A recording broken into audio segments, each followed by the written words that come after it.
It's easily one of the most irritating things to hear while riding, and it could be slowing you down.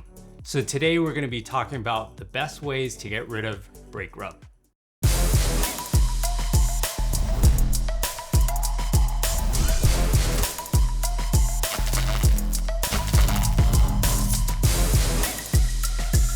Today's tool list is relatively simple. However, it will depend on which method or methods you need to employ in order to get rid of the brake rub. I have 4 different ways that I use, and I'll take you through step by step each of the methods. So for the first method, we only need 3 things. The first is a Velcro strap. This is if you're working alone. Otherwise, if you have someone to help you, you can get by without this. You'll need a Torx wrench. Now your brakes may be a little different, so you will need to check what type of bolts you have securing your brake. And you'll also need one of these. Now this is a Hayes caliper alignment tool. And basically what it is a pair of shims, stainless steel shims here. And this will really help us out. You can use other materials to try to shim your brakes while we go through this. But really this isn't that expensive, and it's a great little tool to have. Now, if that doesn't work, we have stage 2. And really for stage 2, all you need is a flashlight. I usually use the one on my phone, but feel free to use a regular flashlight as well. Next, we have stage 3, and this is probably the point at which you're starting to get a little irritated. And that's probably because the rotor might be bent. So to fix that, we have a rotor wrench, and we'll show you how to use this in a few minutes. If all else fails, it may be that the tolerance between the brake pad and the rotor is just a little too tight. So in those cases, we usually remove the brake pads and sand them down. To do that, we'll need a 2.5mm wrench, pair of needle nose pliers, some sandpaper, this is 220 grit, and a block or something that you know for sure is very flat. So here I've taped the sandpaper to this block of aluminum, and that way when we sand down the pad, we know that we're sanding it completely flat. Okay, so now that we have our tools, let's head over to the bike and get started.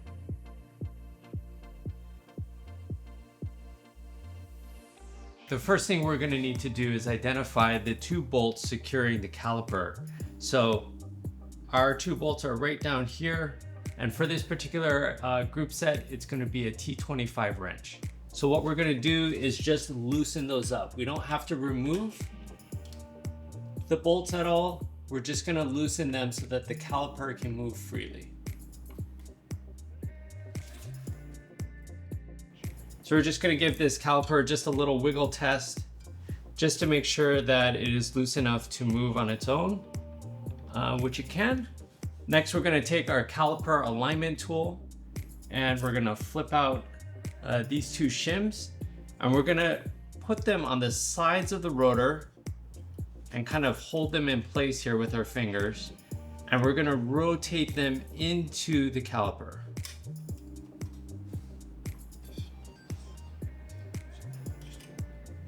Okay, and we want to get them all the way in there, and I'm making sure that each of these shims is right on the outside of the brake track on this rotor. So we don't want the shim to kind of curve and get into the center. We want to make sure that they're right on those brake pads.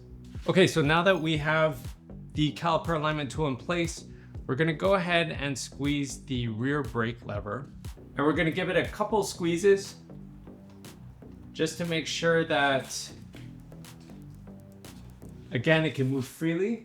Next, I'm going to use this Velcro strap to make sure the brake lever is held down so that we have tension the whole time on that brake rotor.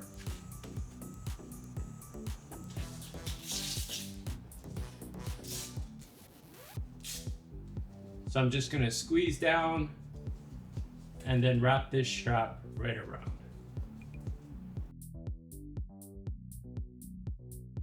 Okay, so at this point, your wheel really shouldn't be moving at all, and the caliper should be affixed to the rotor essentially. We're going to take our wrench And we're gonna slowly tighten each of these bolts down in sequence. So we're gonna do just a little bit on the front and then move to the back. What we want is to gradually bring both bolts up to tension. So now that we have the caliper tightened in place, we're gonna release the Velcro strap.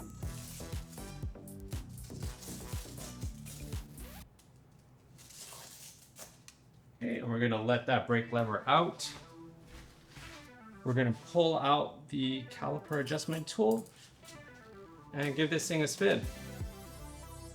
And we'll take audible note of any rubbing.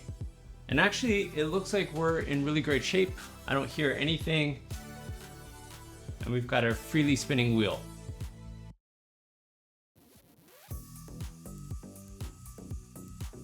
Okay, so 9 out of 10 times I find that the stage 1 procedure typically works. But in some cases, no matter how hard I try, I'm still getting a little bit of rub, and so I'll move on to the second stage. Now this involves using a flashlight and a bit of patience. So first thing we're gonna do is we're gonna take our wrench and we're gonna loosen the caliper.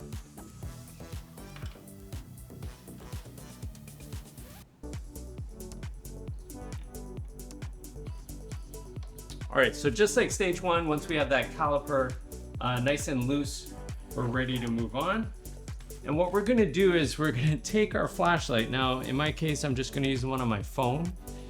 And what we're gonna do is we're gonna place the light directly under the caliper. So what I'm looking for here is I'm looking to adjust the caliper so that I can see light coming through on each side of the rotor. Again, this takes a little bit of patience to get this right. And once I have it in place, I'll give it a spin just to see if it's actually clearing. And if I don't hear anything, I'll go ahead and tighten these 2 bolts. Now, if while I'm spinning this, I start hearing the rotor rubbing again, I don't have it quite right. So I'll go ahead and continue the manual alignment. Once you've got it aligned correctly, you will have to probably hold the caliper in place while you tighten these 2 bolts. So stages 1 and 2 are my go-to quick fix solutions. But if that didn't quite work out for you and you're still getting some brake rub, we may have to dig a little deeper to figure out what the real problem is. So first off, it could just be that we need to re-perform stage 1. Sometimes it doesn't take on the first try, so do give it another try before moving on. Now, if when you spin the rotor, you're getting rub in only one spot, it could be that the rotor itself is bent. So in stage 3, we'll address that by truing the rotor. Now, if it seems like the rotor is just too big for the caliper, meaning it's rubbing the entire revolution of the wheel and rubbing on both sides, we may have to shave down the brake pads just slightly to make sure everything can work. And we'll address that in stage 4.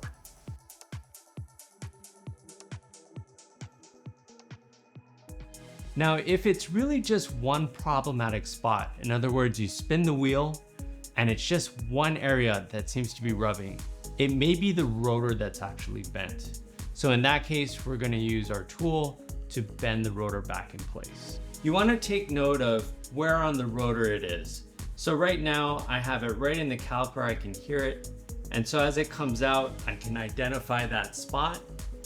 What I can do is take this end of the tool here and put this right on and give it a little bend. And I can go back and check. And obviously we want to make sure that we're bending it the right way. So a visual inspection will help to clearly identify which way the rotor is bent. Now, if you need a little more leverage, we can use the other side and we can actually put this in all the way and give it a much harder pull. But for my scenario here, just a little bit on the end here should do the job. Yep, and that sounds pretty good.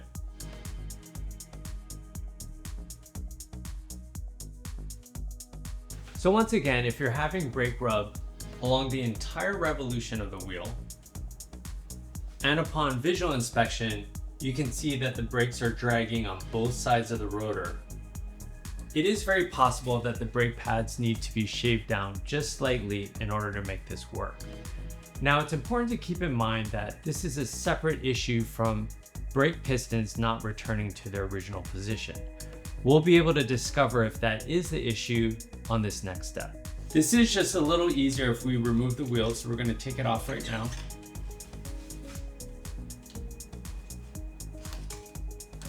Next, we're going to take our needle nose pliers and we're going to pull out the cotter pin holding in the brake pad retention bolt.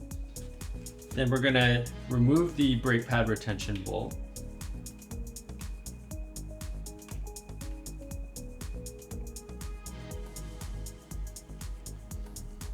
Pull that out. And then the brake pads will come out right here like that.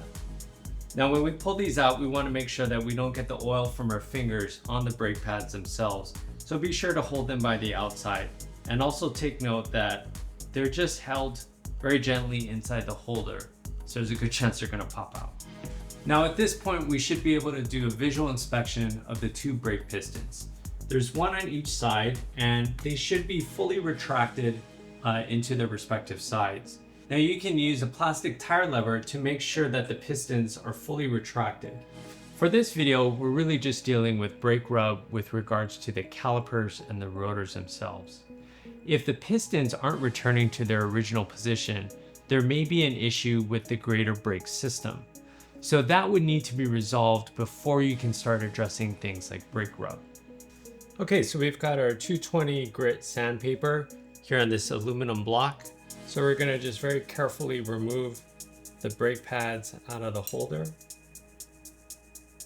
1 and 2 there.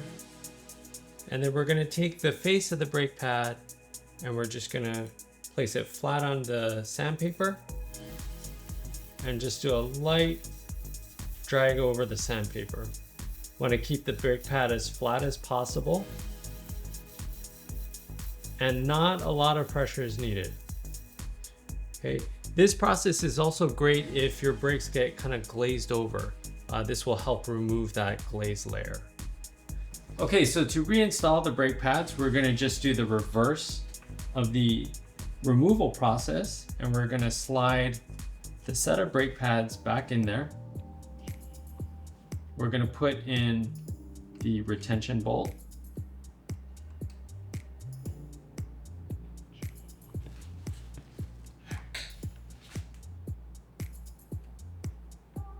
And we'll tighten that up. And then we're gonna put the cotter pin back in. Next, we'll reinstall the wheel.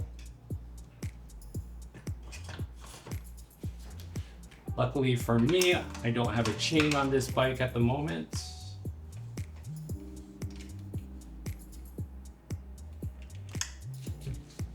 All right, and we'll give it a spin and we're in great shape.